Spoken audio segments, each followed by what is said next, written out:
people are waking up nowadays. I'm talking. Don't people wake up every morning? No, Seriously? no, like spiritually waking up to understanding, or at least questioning, is there more to life than just this? Okay, that sounds like something that would have happened in the 70s and 60s, when people are waking up and they're in their peace and love movement. Yes, like, peace are you saying and love like is that's where it's coming at. back? Yes, and it's so amazing because I get to talk to new people every week who said, Brenda, I was given your name, but I don't know what's happening inside. There's something inside that says, there's more to this. I don't know where to begin. And then I say, you need to watch Coffee Time with Brenda and Mary. That's funny. Because are we awake? I know you're awake. Am I awake? How do I know?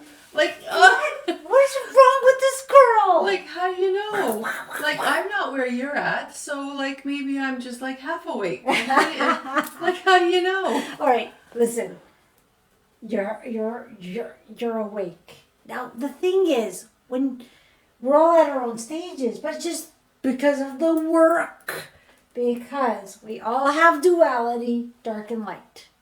But when you crack open and become awake, that's when you start doing the work to explore who you truly are, that divinity within you. Mm-hmm. How do you do that? You peel away resistance, old beliefs, programming. Like, who's got that programming? Do as I say, not what you want. Yeah. Right? We're in programs. Then we wake up and like, why am I in this life? I didn't want to be here. I remember being a kid who wanted to do this, and I had so much passion and excitement. Mm-hmm. I lost it. And people are starting to rekindle that passion and inspiration again. So that's what waking up means. Yeah, so you got it. Okay, so I'm getting there. Yeah, it's just sometimes we get pulled back from the resistance and we move forward and we go back. It's like this roller coaster ride. There's so many different analogies. Mm-hmm. And sometimes we feel out of balance. But the reason we feel out of balance is because we know how good we can feel. So if you can imagine, if you're just waking up and you've been feeling depressed and anxious and worried all your life, and that was your thing, you didn't know any better. But when you start to wake up and you have these glimpses of feeling good, and then you go back into that feeling, it feels so icky because you know that better feeling. Mm-hmm. So what happened? Do you remember when you woke up? No. No idea. All right, okay. And I really resonate with your idea of the roller coaster. Oh yes. You know, because like, you know, what you just said, like when I'm feeling good, and I think this is where I always want to be. Like I always want to feel this good, this positive. But then I go down, you know, for different reasons. And then I don't feel so good. And then I try to work to get myself back up. And so I really resonate with what you just said about the roller coaster. And I think, okay, I'm awake when I'm here, but am I asleep when I'm down here? Well, we go into more awareness and then unconscious. Mm-hmm. But when you're doing the work and you really want to feel better and you're reading self-help books, you're opening up, you may not like really understand at the beginning, but that roller coaster ride is when you're more clear, higher conscious, you're up here. But when you're going down, sometimes we have to go dip into that 3D chaos again to heal something. But you're not really like, it's not comfortable there, but imagine like you're going through something, you're releasing, and sometimes people are there for a while, but then they come back up, they feel so good again. Yeah. So people say, this is where I want to stay. I want to stay here. But there's this up and down, and sometimes it's very exaggerated. But then as you're doing more work, you go down less often and less deep. And then less often, less deep. And sometimes you might crash down because you're hitting a deep trauma. But how do people know when they're awake? Like when they're like, is there like, okay, so you feel good. You feel like you're on the right track, you feel like you're living your passion, That's actually, you're pushing it. You're like moving them along. When someone's just awake, it's usually actually confusing. Oh. And actually kind of scary. Oh. Like, what's happening? Mm-hmm. Why do I feel this way? Emotional. And then you start to look at things like, why is this person treating me so bad? I don't deserve this. Why am I married to this person? Or why am I in this job? Or things like that, right? Yeah. Okay, take a deep breath at that point. You might start seeing numbers. A lot of people start saying, I start seeing numbers. Usually it starts with 1111, 111, 222, 3. You know what's funny about numbers? When I feel good, I see numbers. When I'm down here, I don't see numbers. That is a good indication, because when you're in more high frequency, what's happening is you're seeing the numbers because you're more open. You're in that synchronistic energy. When you go down and you stop seeing numbers, this means you're kind of in that funk, and just do whatever you can to get out of it. Do the healings, acknowledge what's releasing, and go back up. So numbers are a good way to realize if you're kind of like in that higher vibration. Yeah. So that's really good. So that you mean like seeing the same numbers over and over again, and kind of we look up what they mean. Yeah, like you don't even have, like, some people don't look up the meanings of numbers and some do. Some people just use it as that, I'm seeing like 111 and 223. Oh, I'm in flow again. And that's what those numbers could mean to you. But some people go into like the actual meanings of the numbers. Like, some people say, well, I've been seeing 881 everywhere. And, they'll go to a reference, read what does 881 mean, and they'll be, oh my gosh, that's exactly the answer I needed. That's cool. So that's really cool. And when you mean synchronicity, you mean like yesterday I thought about this person I haven't thought about in a long time, and all of a sudden the next day I get a text from them. Yeah. So that's what you mean by synchronicity. Yeah. Like the world is showing you something that you're creating. You're putting out something, you're getting it back. You're getting something back. But even sometimes synchronicity can be a bunch of events that took place to get you into something that you needed. And sometimes I floor myself. Like, let's just say, wouldn't it be nice if I could work with someone and collaborate on something? All of a sudden, meditate, and I'll get this impulse to go for a walk at a certain place. And then I'll meet someone, and that person I will talk, and they'll say, oh my gosh, you gotta meet my friend so-and-so. Then I'll meet that person's friend, and then they'll meet, you gotta meet this person. Then do this. All of a sudden I meet someone who wants to work with someone like me. It's like, I've been waiting for you.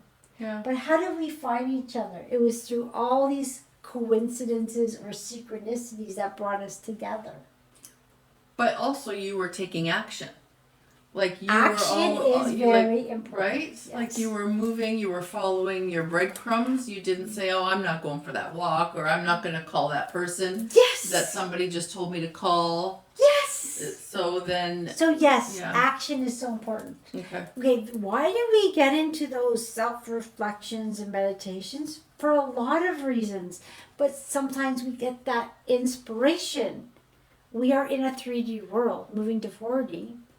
But in this transition, action needs to be taken. Yeah. So whenever I get an impulse or passion, I act on it, as weird as it is. Like, go over here and, I don't know. Sometimes going to the bathroom is to bring you to the bathroom, because you're going to meet someone at work and have a conversation. But why do we always talk ourselves out of our impulses?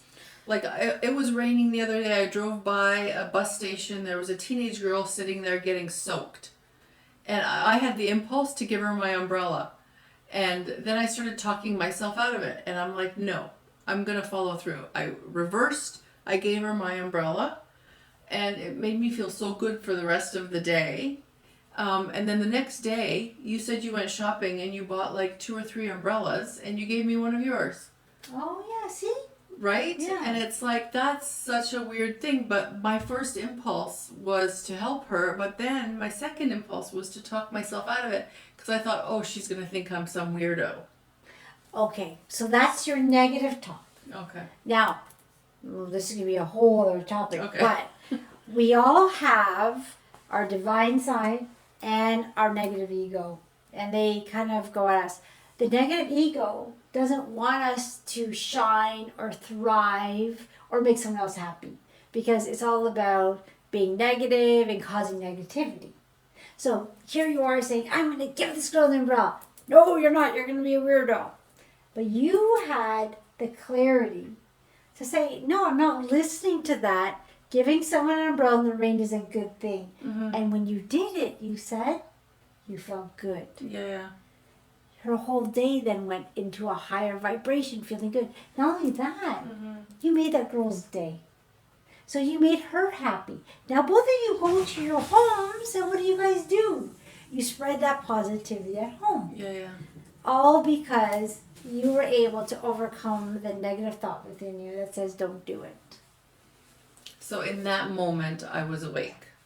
Yes, you're very conscious and knowing that the negative thought is, that doesn't make sense. In this high energy, this shift that we're going through, when a negative thought comes through, and you can see it doesn't make sense, it's illogical, it's silly, you can dissolve it. It's so easy to dissolve negative thoughts.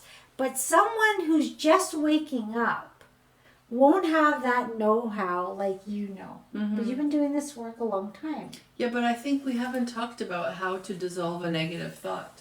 I think maybe we talk about that soon. Yes, actually I've done a course on it. There's actually, it's not a spiritual thing. It is actually how our brain works. Negative thoughts we get stuck in, how to pull yourself out and change the pathways. That, I think, is powerful. Very powerful. So, and that will help you to wake up, which is what we're talking about Yes. today. Yeah. So if you're waking up and you're scared, what you're going to notice is all of a sudden you're going to go on to maybe social media, and all of a sudden you're just going to start getting all these spiritual messages. And you're going to see all, like, when you don't know about spirituality and waking up and higher consciousness, and once you wake up, all of a sudden it's everywhere. You're like, this place, this exists? No way. Just like, let's say you want to buy a car, and you want to buy a yellow Corvette.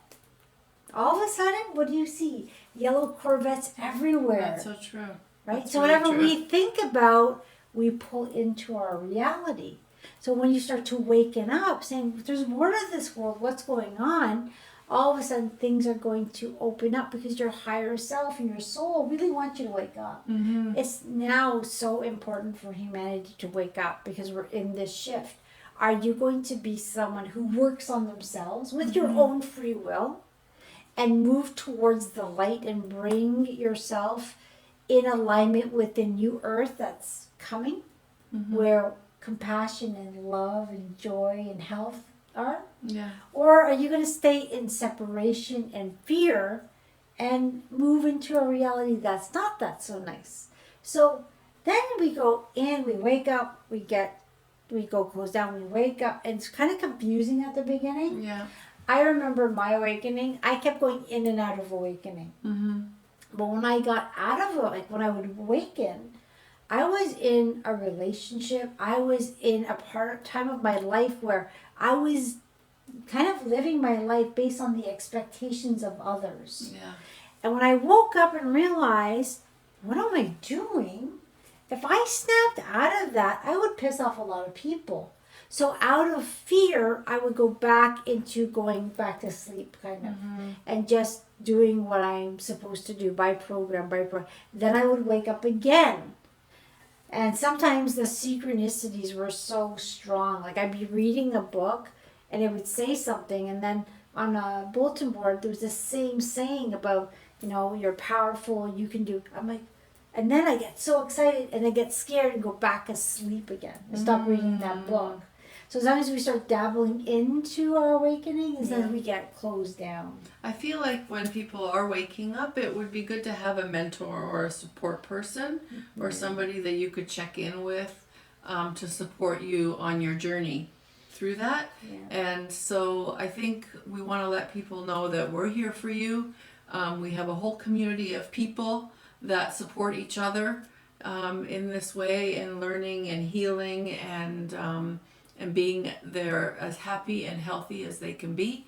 And so if you're out there and unsure if you have somebody to support you, give us a call. You can find us at www.sobrilliant.ca, and we'll find a way to help. Perfect. Yes. Well said. Take care. Thank you for joining us. If you have any questions or comments, visit us at sobrilliant.ca. Sending you lots of love and light. Until next time.